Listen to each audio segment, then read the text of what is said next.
গত 15 বছরে সব গুম খুনের তদন্ত জাতিসংঘের মাধ্যমে করতে অন্তর্বর্তীকালীন সরকারের প্রতি আহ্বান জানিয়েছেন বিএনপি মহাসচিব মির্জা ফখরুল ইসলাম আলমগীর। অভিযোগ করেন, ক্ষমতায় আসার পর আইন শৃঙ্খলা বাহিনীকে ব্যবহার করে গুম খুনের রাজত্ব কায়েম করে আওয়ামী লীগ সরকার। আন্তর্জাতিক গুম প্রতিরোধ দিবসে বিএনপির সংহতি সভায় এসব কথা বলেন তিনি। এ সময় দেশে যত গুম খুনের ঘটনা ঘটেছে সেজন্য শেখ হাসিনাকে দায়ী করেন বিএনপির অন্য নেতারা। গুমের শিকার ব্যক্তিদের স্মরণে আন্তর্জাতিক দিবস উপলক্ষে সংহতি সভার আয়োজন করে বিএনপি।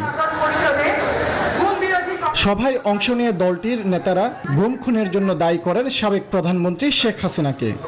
এই প্রকল্পে মূল উদ্যোক্তা, মূল নায়ক শেখ হাসিনা।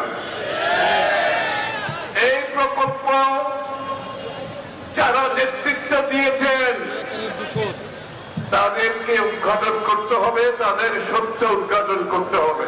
জিয়াউল হাসানকে গ্রেফতার করা হয়েছে, এমন ভাবে তাকে ইন্টারোগেশন করা হোক, আগামী 2-3 দিনের মধ্যে তার নেতৃত্বে বাংলাদেশে যত গুম খুন অপহরণ হয়েছে তার তথ্য নিতে সেজন্য বাধ্য হয়।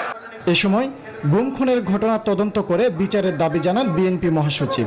2009 সাল থেকে অত্যাচার, নির্যাতন, নিপীড়ন, হত্যাকাণ্ড যে গুম হয়েছে প্রত্যেকটি তদন্ত এই জাতিসংঘের কমিটি দিয়ে করতে হবে এবং তারই ব্যবস্থা নিতে হবে। যারা এর জন্য দায়ী আমরা সবাই কম বেশি তাদেরকে চিনি।